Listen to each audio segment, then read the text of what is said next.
Hi, I'm Jordan Wirfs-Brock, presenting work I did at Spotify last summer with Sarah Mennicken and Thom. Music streaming services like Spotify collect data about their listeners. Things like which songs we play the most or what time of day we prefer acid rock over pop. This data is necessary to personalize streaming services and help listeners discover music. Yet, this data and how it's being used is often not apparent to end users. The user data is there behind the scenes, but it's silent. And while it's hard to access this data in visual interfaces, in voice interactions, there's even less context for it. In this project, we explore how to make this silent data meaningful to music listeners. We focus on voice assistants because people listen to a lot of music on smart speakers. But they tend to use simple functionalities, basically treating them as glorified voice-activated remote controls. So there's a huge opportunity to experiment with new ways to design experiences in this space. Taking a research through design approach, we conducted 5 user workshops focused on designing future interactions with a voice assistant around music.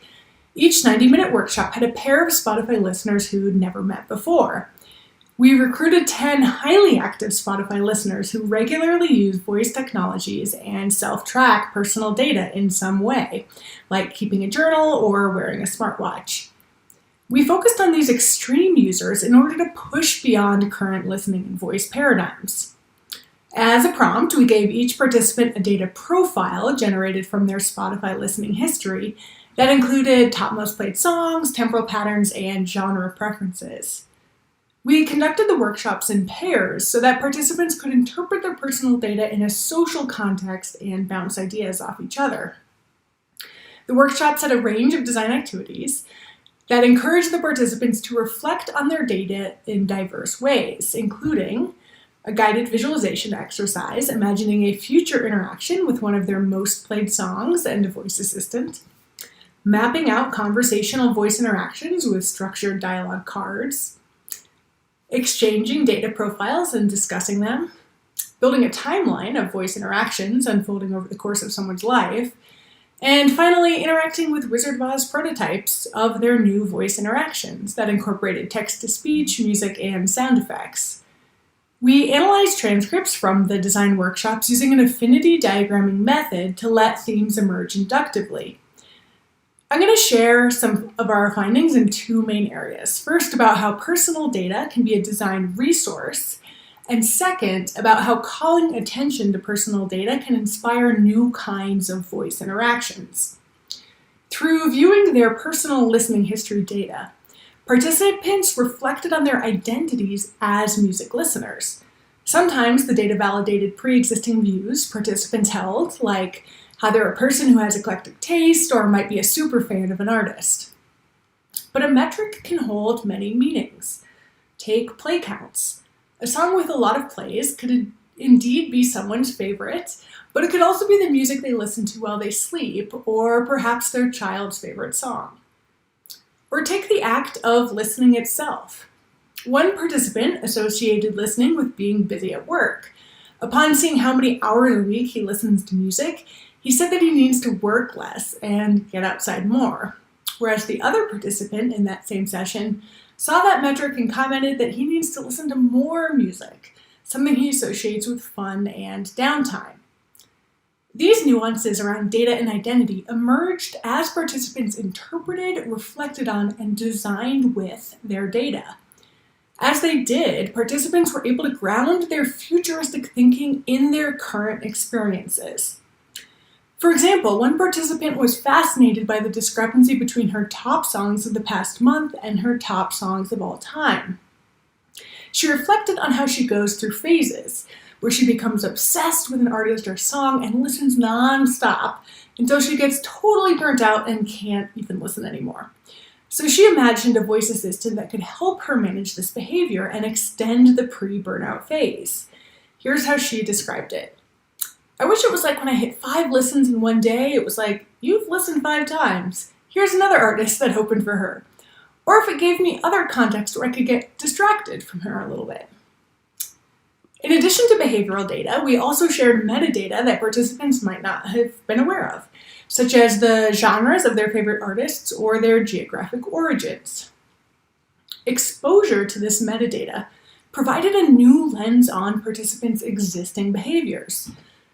Some imagined a voice assistant prompting them with these metadata dimensions, like, you listen to more artists from Detroit than any other city. Would you like to hear a Detroit playlist? Which leads to our next finding. That data served as a trigger, not a focus, of the voice interactions our participants designed. Going into the study as a bit of a data nerd, I thought people might want to explore their data using sound and voice as a standalone activity. Instead, they focused on data milestones. The 100th song added to a playlist, or the anniversary of the first time they heard a song, as events that might trigger a voice assistant to suggest actions, like sharing the playlist or exploring adjacent music. These interactions explicitly reference data points, but the data isn't the point. The point was an enhanced way to meaningfully explore music. Participants wanted to ditch the voice-activated remote control and instead imagine something more like a music coach, who could proactively support them as they expanded their musical personalities and evolved their musical tastes. A voice assistant that could also leverage deep knowledge about music to do things like jumping straight to the chorus, reciting back lyrics, or explaining the meaning of a song. Some participants imagined that this musical intelligence might even be combined with intelligence about them, the listener. But people acknowledged that this probably wouldn't just work, but that they'd have to collaborate and teach the voice assistant. How? Well, they didn't expect a voice assistant to always get things right, but they imagined that it might ask for feedback so that it could course correct when it gets things wrong. Or some participants imagined tagging the music with their own language. As one participant put it, I feel like it'd be really easy to be like, I like that. That song makes me feel really happy, or I'm feeling uplifted. Through this kind of specific on-the-fly labeling of their music experiences, participants described building a personalized shared language with the voice assistant. They also imagined dialogues to decide together what to listen to, collaborating with the voice assistant as a music coach to figure out what to play, rather than simply commanding it what to do. Now, these findings are helpful for creating voice interactions around music, but they also have implications for the broader HCI community in voice and system design. Thus, we leave you with 2 ways you might consider applying this approach to your work. First, consider how previously silent data might become a new vocabulary for exploration. We found that presenting people with silent data provided them with a new lens on their existing behaviors and a new vocabulary for understanding them. A vocabulary that can scaffold people as they discover features or content. Exposing this silent data might be a way to tackle a common problem in voice interaction design. How do users figure out what they can even do with voice assistants? Imagine this interaction. A user asks a voice assistant to play more music like this. And the voice assistant might respond, okay, how would you describe this song in your own words? Or, after playing an algorithmically selected song, a voice assistant could ask users why they think it chose that song, and respond with the reasoning behind the recommendation. These types of interactions expose and build the system's contextual intelligence, while also teasing out a user's preferences. Second, we encourage a more user-centered approach to systems that log and apply user data. Recall our play count example, how number of plays could mean all kinds of things. Users have valuable knowledge about what data metrics mean that are often unavailable to designers. In systems that log user data, there's often a disconnect between how data is collected and how it's ultimately used. Involving end users in the design of data logging capabilities could help address this.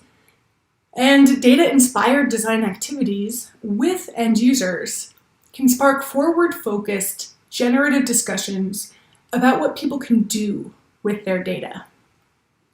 For more on this work, please check out our paper, Giving Voice to Silent Data, Designing with Personal Music Listening History. Thank you.